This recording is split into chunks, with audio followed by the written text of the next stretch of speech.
Jingle bell, jingle bell rock. Jingle bells swing and jingle bell ring.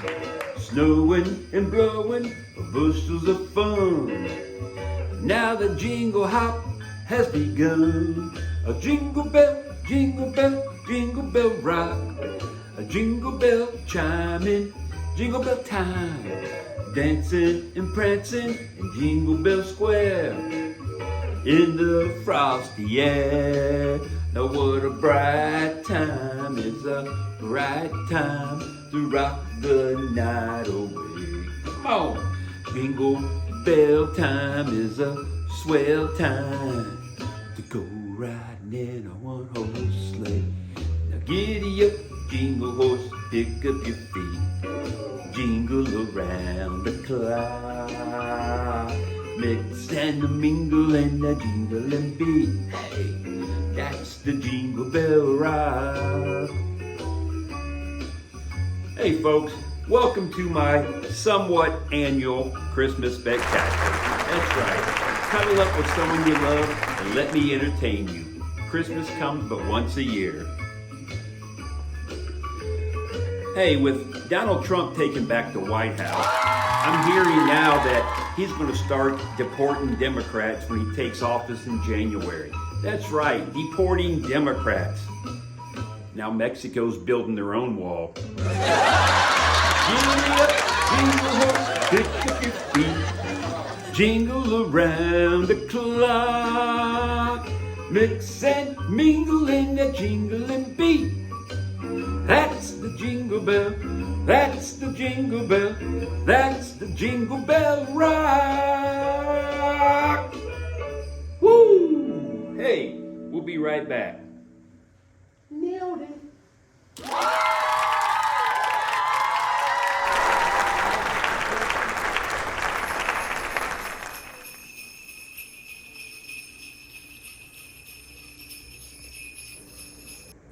Okay, folks, let's get started.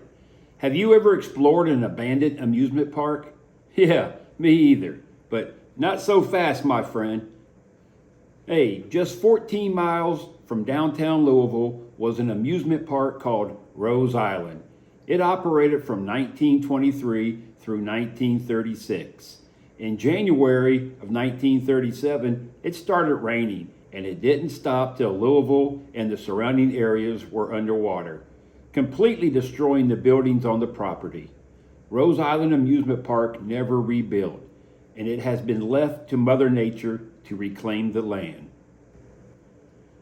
The area is actually a peninsula along the Ohio River and 14 Mile Creek. The land is currently part of Charlestown State Park. That's right, the same park I lived at during my short homeless stint. Guests would catch a steamboat ferry in Louisville, take it up the river to the park, or drive to the area and walk the suspension bridge across 14 Mile Creek to access the park, all for 25 cents. The park had a Ferris wheel, a roller coaster, a dance hall / skating rink, a small zoo with a bear named Teddy Roosevelt, a dining hall, a grand hotel, cottages, and the biggest attraction was the Olympic-sized pool. Before businessman David Rose purchased the property in 1923, the area was known as Fern Grove. It was used for church picnics. Before that, the land was Wadapusi territory until the Iroquois brutally slaughtered the men and took the women and children captive. I met up with my friend Michael Shane Jones and his sons Elias and Henry's friend Hayden, and we did a little exploring of the abandoned amusement park.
No, no, no, no.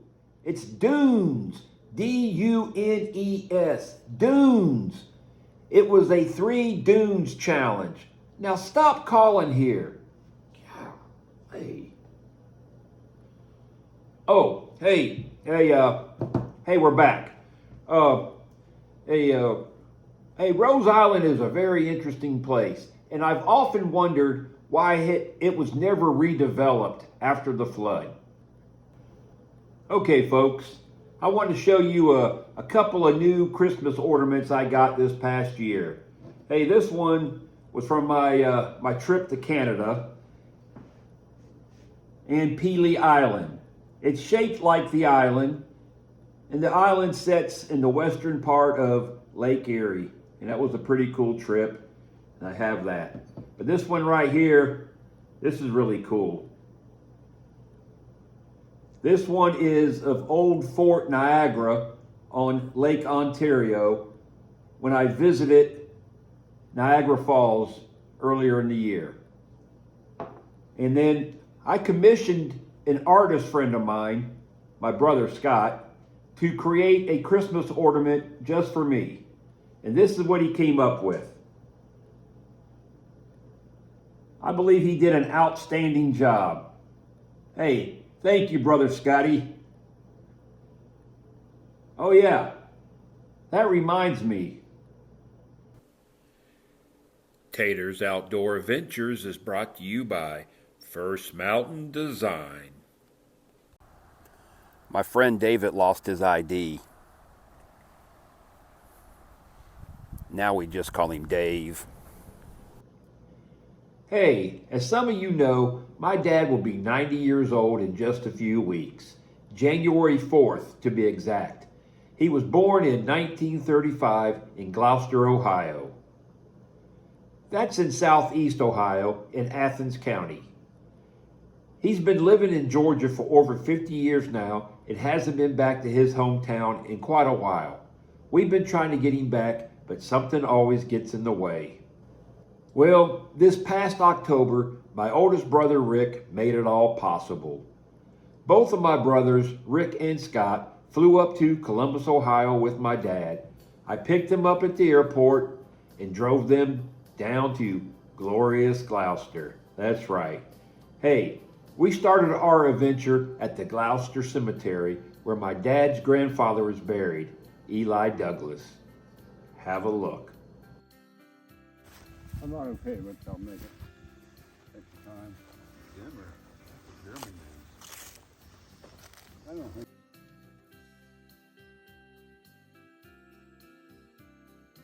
Turn right.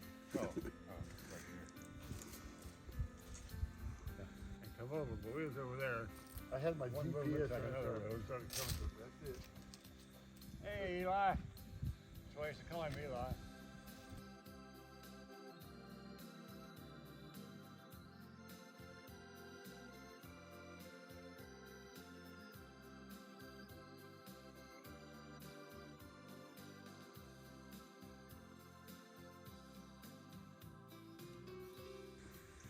Look how pretty that is out there. Yeah. Look at that. Yeah, this is nice. Yeah. Up on the hill.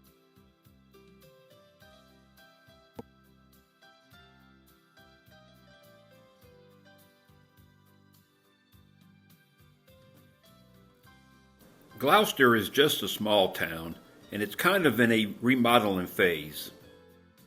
The coal miners go in there and buy things, wouldn't have to pay for it until payday. Is it like a company store? Yeah, something like a company store.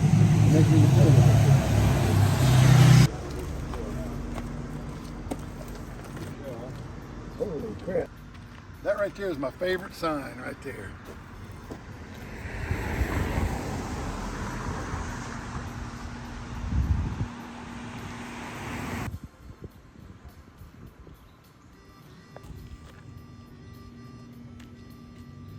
There's old Barney walking the streets of Gloucester. That's that. Spit off. Spit. Right. There you go. That was a good one. Spit in the damn creek. You're doing that one inside too. That's a lot of work reviving these buildings. The heyday of Gloucester was many years ago. A lot of these towns along the Appalachians have been neglected. The town itself needs a lot of work, but the area outside of the town is simply beautiful, especially in the fall. We stayed at the Burr Oak Lodge. We used to camp at the state park when I was a kid.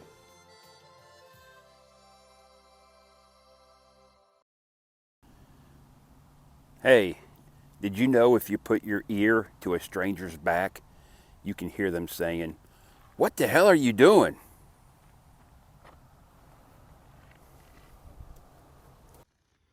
Hey, we had a really good time exploring the village of Gloucester, Ohio. That's right. Hey, and a special thank you to Brother Rick for making that all possible. Okay, folks, I took my annual trip out to Colorado. This was my 10th time in 10 years in a row. Man, Colorado is just beautiful. I visited a couple of my favorite places. The Colorado National Monument. Man, I love that place. I love walking along the cliffs. I feel close to God when I'm out there. Especially when I'm like the only one around. It's just such a uplifting experience. I ran across a family of mountain goats.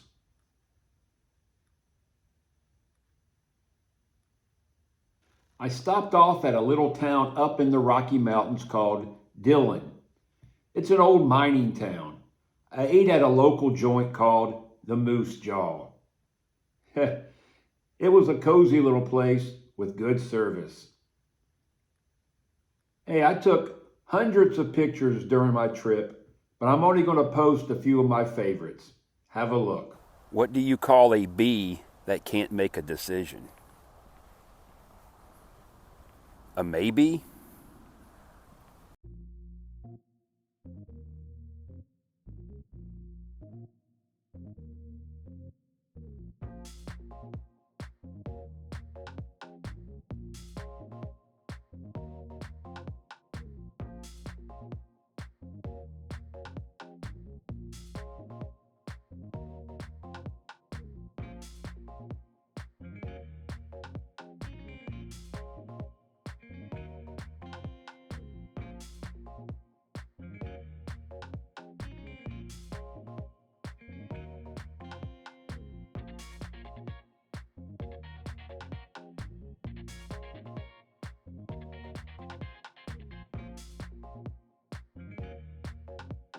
What do you call someone who is obsessed with the moon?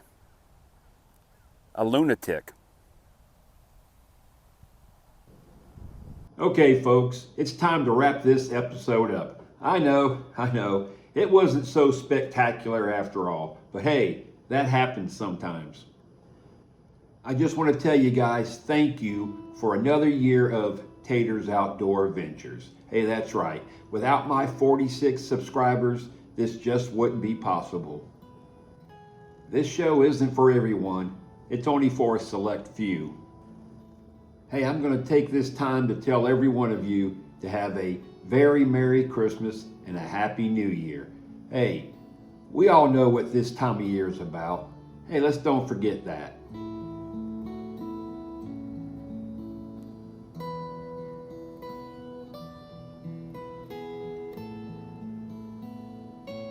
Happy birthday, Jesus. Hey, it's all possible through you. Hey, you guys be safe out there, and I'll see you next year. And hey, you know how I roll. If I can do it, you can do it too. Hey, see you next year.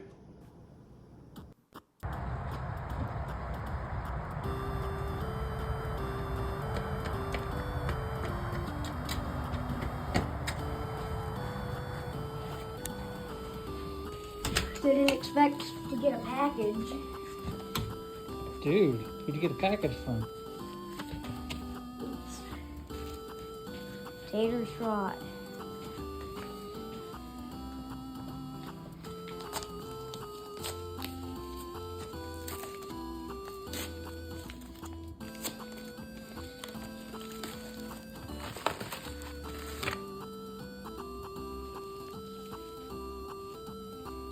Wow. Tater's Outdoor Adventures 2024. Now that is a special gift right there. What do you say to Tater? Thanks. Subscribe to Tater.